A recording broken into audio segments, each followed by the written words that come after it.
রয়েছে 135 বিঘে জমির ওপর। বাগানবাড়ি তৈরি করান গেট প্রবেশ করে গেটের সামনে ডান দিকে একটি ঘোড়ায় চড়া ব্যক্তি রয়ে গেছে। ওনার নাম রাই বাহাদুর লক্ষ্মীপত সিং দুগার। দুগার টাইটেলটা জৈন। উনি অরিজিনাল রাজস্থান জয়পুরের লোক। 1870 খ্রিস্টাব্দে মুর্শিদাবাদে আসেন বিজনেস পারপাসে। সে সময় ইংরেজ পিরিয়ডে 7th নবাব ছিলেন মির্জাফরের ছেলে হাসান আলী মির্জা। নবাব হাসান আলী মির্জার কাছ থেকে 155 বছর আগে 1200 টাকা দিয়ে 135 বিঘে জমি 999 বছরের জন্য লিজ পারপাসে নেন লক্ষ্মীপত সিং দুগার। ফার্স্ট এখানে শো করেন কাঠের বিজনেস। নেক্সট টাইমে পথ খোদাই করেছিলেন। এই জায়গাটা থেকে উত্তর পশ্চিম অ্যাঙ্গেলে 1.5 কিলোমিটার জগৎ সেনের অরিজিনাল বাড়ির সঙ্গে অ্যাডজাস্ট।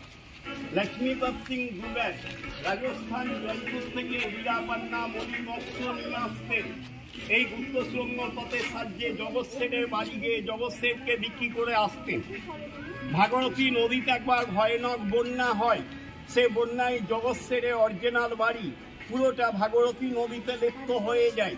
সুড়ঙ্গ পথ যে দুটো ছবির প্রেজেন্ট মূল্য 3,50,00,000 টাকা।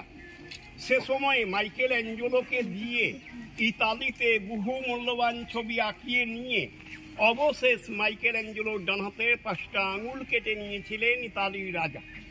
মাইকেল অ্যাঞ্জেলো ইতালিতে যে ছবিগুলো এঁকে ফেলেছিলেন অন্য কোনো জায়গায় যেন আবার ওই ছবিগুলো না আঁকতে পারে। এটি ছোট্ট একটা চিড়িয়াখানা। এর ভেতরে রয়েছে বহু দেশের বহু প্রজাতি পাখি, অ্যাকুয়ারিয়ামে কালার মাছ, কিছু ছোট ছোট কচ্ছপ, খরগোশ, পার্ক, সমস্ত কিছু দেখে ফেরার সময় এই টিকিটের মাধ্যমে এই গেট দিয়ে সকলে প্রবেশ করে পাখি, মাছ, খরগোশ যা রয়েছে দেখে নেবেন। পাখিগুলো ভালো করে ছবি ক্যামেরা করে নেবেন।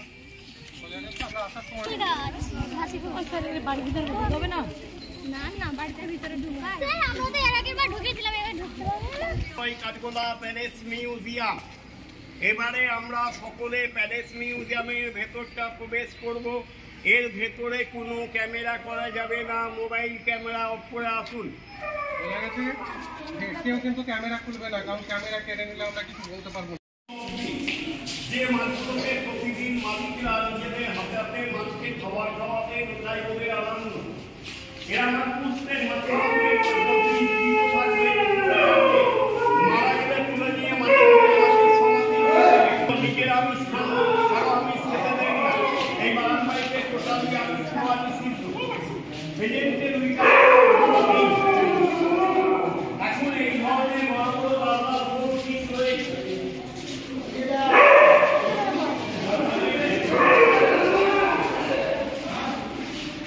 আমরা যাবো তো ঘুরে দেখে নিই।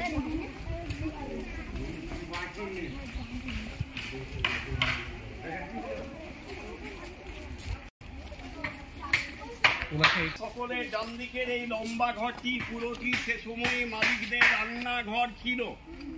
এটিকে বছর 6 আগে পুরোটা মেনটেন্স করে সমস্ত রুমগুলো এসি রুম করে রাখা হয়েছে। প্রেজেন্ট মালিক সঞ্জয় সিং দুগরের ফ্যামিলি কিংবা ওদের আত্মীয় স্বজনরা আসিলে এখন এখানেই থাকে। এর ভেতর যে পুকুরটির কথা আপনাদের আমি বললাম, এই ধরনের মাছগুলো ওই পুকুরে পুষা রয়েছিল।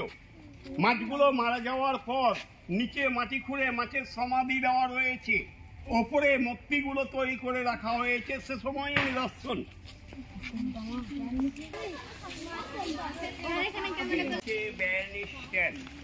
জৈনদের উৎসব দিনগুলোই দিনের বেলা এখানে ব্যান্ড বাজনা বাজত। প্রতিদিন সকালে জৈন পরিবারের ছেলে মেয়েদের নাচ গান শেখানো হতো। রাত্রিরে এই জায়গাটিতে বাইজি নাচ হতো। বাগানবাড়ি মালিকরা লখনৌ থেকে 2জন নামকরা বাইজি নিয়ে আসিতেন। একজনের নাম হীরাবাই। হীরাবাইয়ের একটি রাত্রি নাকি বা ডিমান্ড ছিল 5000 স্বর্ণ মুদ্রা। হীরাবাইকে সে সময়ের বিশ্বসুন্দরী বলা হতো। হীরাবাইয়ের সঙ্গে আসতেন দিল্লি থেকে মতিবাই। বাগানবাড়ি মালিকপক্ষরা ইংরেজ পিরিয়ডে রাজা নবাবদের নিমন্ত্রণ দিয়ে বাগানবাড়ি নিয়ে আসতেন। ওদেরকে সুরাপান করিয়ে বাইজিনা দেখিয়ে নানা রকম দিক দিয়ে আনন্দ দিয়ে নিজেদের ক্যাপচারে রেখে এরা জগৎসের সঙ্গে প্যাক্ট হয়ে নিজেদের বিজনেস খুব স্পিডে চালিয়ে গেছে। প্রেজেন্ট সে সময় রাজাও নেই, নবাবও নেই, হীরাবাই, মতিবাই, ফৌজিবাই বাইয়ার কেউ রয়ে নেই। 1965-এ সমস্ত দর্শনীয় জিনিসগুলো প্রেজেন্ট মালিক পক্ষরা উঠিয়ে নিয়ে চলে যান কলকাতা ভবানীপুর এলগিন রোড, ফলে জায়গাটা ওপেন।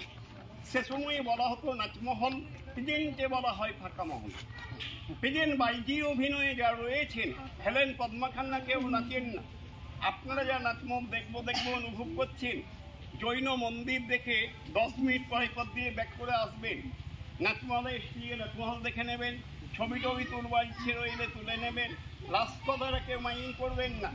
কারো যদি হীরাবাইয়ের মতো একটু নাচিবার ইচ্ছে থাকে, নেচে আসা পূর্ণ করে নেবেন, তবে ফ্রি অফ কস্ট 5000 স্বর্ণ মুদ্রা পাইবেন না।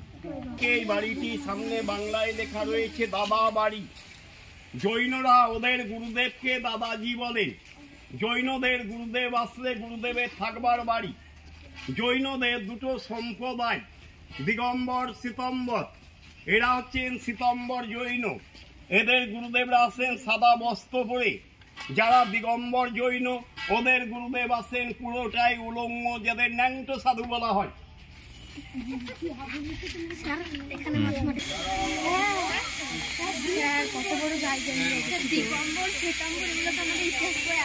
আমাদের সকলের মাথার উপর একটা গাছ রয়েছে, এটা শ্বেত চাপা ফুলের গাছ। এই গাছটার বয়স 150 বছরও বেশি। গাছটির নাম শ্বেত চাপা। গাছের গুঁড়োটা পুরোপুরি ফাঁপা। এর ভেতরে আমার মতো 5 জন লোক প্রবেশ করে রইতে পারিবে।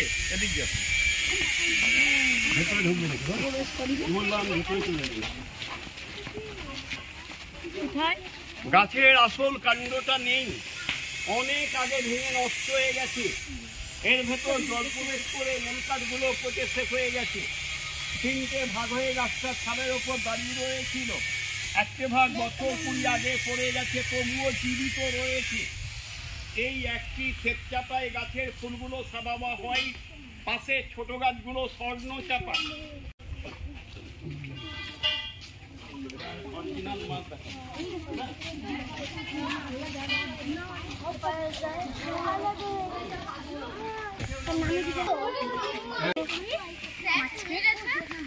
না কুমির নেই, আমি বললাম।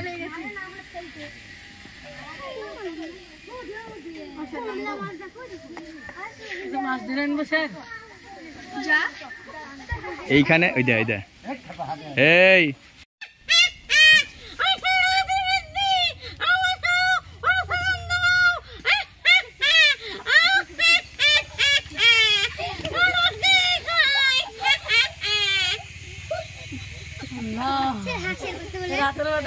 হাসির কর,